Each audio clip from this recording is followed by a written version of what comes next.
In 2025, the Philippines became the epicenter of Earth's fury. Three massive earthquakes, thousands of aftershocks, millions shaken awake. Scientists stunned by this endless seismic chaos found something even more alarming. These quakes aren't random. They're signals from 4 giant tectonic plates and 7 underwater trenches waging war beneath the islands. Why is the danger accelerating? And what's still building in the deep? Beneath the surface of the Philippines, the ground is anything but quiet. A field seismologist stands before a digital cross-section, pointer in hand, tracing the invisible boundaries that shape the nation's fate. 4 tectonic plates, each a slab of rock bigger than continents, converge here, locked in a slow-motion collision. The Pacific Plate, moving west at an astonishing 60 to 100 millimeters per year, pushes harder than almost any other plate on Earth. To the west, the Eurasian Plate slides steadily beneath Luzon, lifting the mountains by centimeters each year. The Philippine Sea Plate, from the east, is dragged downward, folding the seafloor and twisting the crust. From the south, the Sunda Plate presses upward, adding to the squeeze. GPS velocity fields reveal the chaos. Arrows mark the push and pull, some pointing straight, others angled, all moving at different speeds. The Philippine Mobile Belt, this narrow zone of land and sea, bears the brunt of every force. Where the plates meet, the crust is crushed, stretched, and rotated, creating a tangle of faults and deep scars that run the length of the archipelago. Sometimes, the movement is smooth, almost undetectable. Other times, the plates lock together, storing energy for years until it breaks free in a burst of shaking. The numbers on screen bring the abstract into focus. The Pacific Plate's relentless westward march, the slow but steady subduction of the Eurasian and Sunda Plates, the measured twist of the Philippine Sea Plate. All of it adds up to a country under constant strain. Here, the land is not just a place to stand.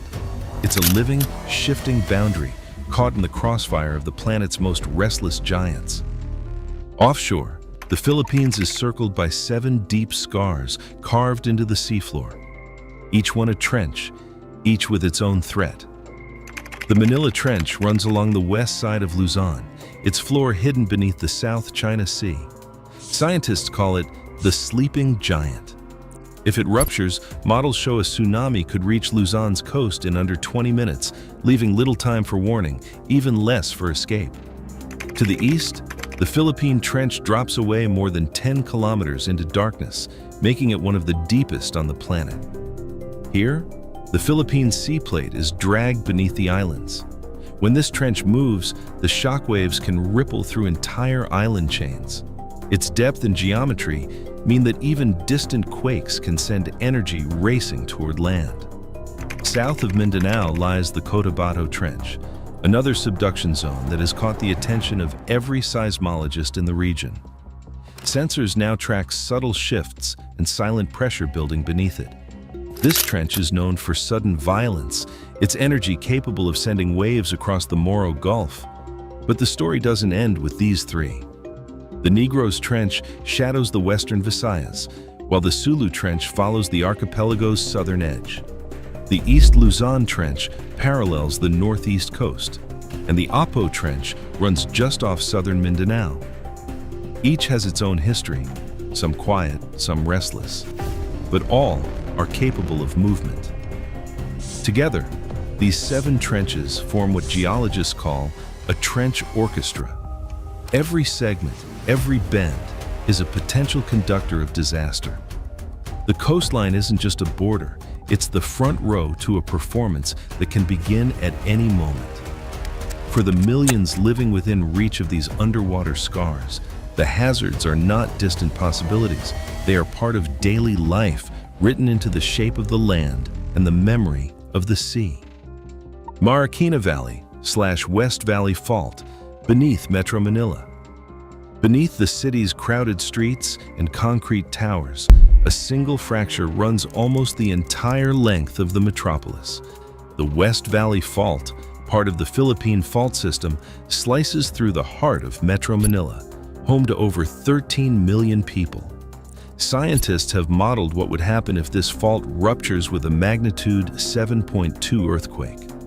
The results are sobering. Tens of thousands of buildings, including hospitals and schools, could collapse in less than a minute. In some districts, entire blocks of mid-rise apartments and older offices are predicted to fail. Emergency routes could vanish under rubble. Disaster managers warn that critical infrastructure, from bridges to power lines, sits directly atop the fault's most dangerous segments. One urban risk manager puts it plainly: if the West Valley Fault goes, Metro Manila will be fighting for survival, not just recovery. The city's vulnerability is no secret. Many structures were built before the National Building Code was enforced, and even today, retrofitting lags far behind what experts recommend. For millions living above this hidden scar, the next big quake is not a question of if, but when. In August 1976, the Cotabato Trench unleashed a magnitude 8 earthquake beneath the Moro Gulf. Within minutes, a wall of water swept through coastal Mindanao. More than 8,000 people died that night.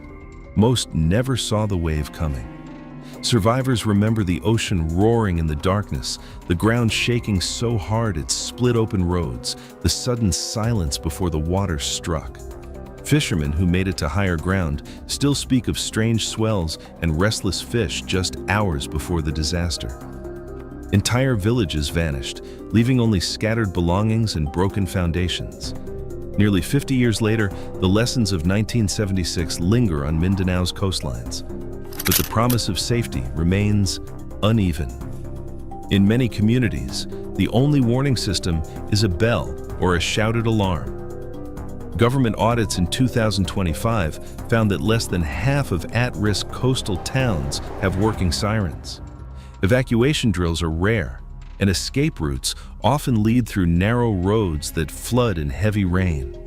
One barangay captain in Sultan Kudarat keeps a battered photo of the old village, now lost to the sea, pinned above his desk. He says, "We cannot wait for another night like that." The memory of Cotabato's tsunami is both a wound and a warning, a demand for readiness that, even now, is too often unmet. A FIVOLCAS analyst stands in front of a live map, the screen pulsing with data from more than 100 sensors scattered across the islands. The system at work is advanced, an AI-driven platform that combs through seismic signals, GPS readings, and even subtle ground shifts. When something unusual happens, clusters of microquakes, a sudden rise or dip in the land, a burst of gas from a fault, the algorithm flags it. The analyst explains, "Our AI monitoring ingests over 100 sensors. It flags anomalies, but it does not and cannot predict exact earthquake times." The distinction is critical. The AI can spot patterns that hint at stress building deep below, or catch the silence that sometimes comes before a rupture. It can issue alerts when the ground shifts by just a few centimeters in places like Samar or Luzon, but it cannot say when or where the next quake will break the surface. The system's job is to watch, to warn, and to help scientists focus their attention. It is not a crystal ball. The analyst's caution is clear.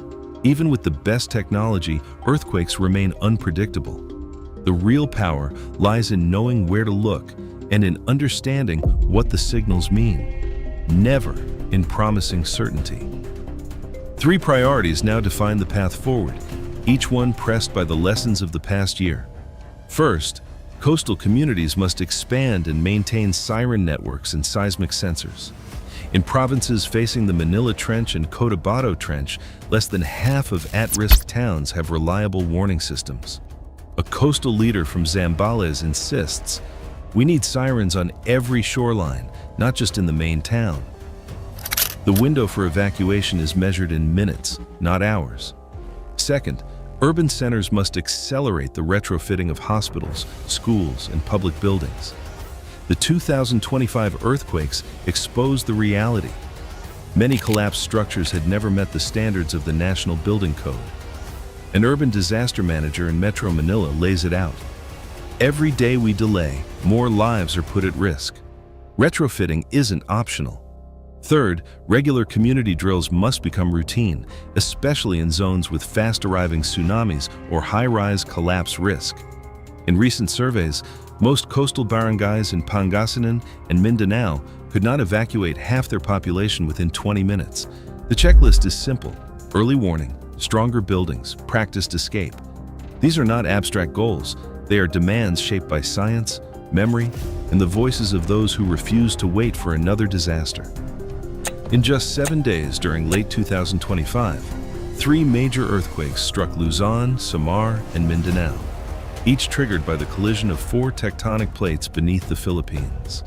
The documentary has shown that this nation sits at the intersection of the Eurasian, Philippine Sea, Pacific, and Sunda plates, with the Pacific plate moving westward at up to 100 millimeters per year. Scientists have mapped 7 major trenches, including the Manila Trench, capable of sending a tsunami to Luzon in under 20 minutes, and the Cotabato Trench, source of the 1976 tsunami that killed over 8,000 people. Yet, even with advanced AI monitoring over 100 sensors and satellite data revealing ground shifts of several centimeters, the exact timing and location of the next great quake remain unknown.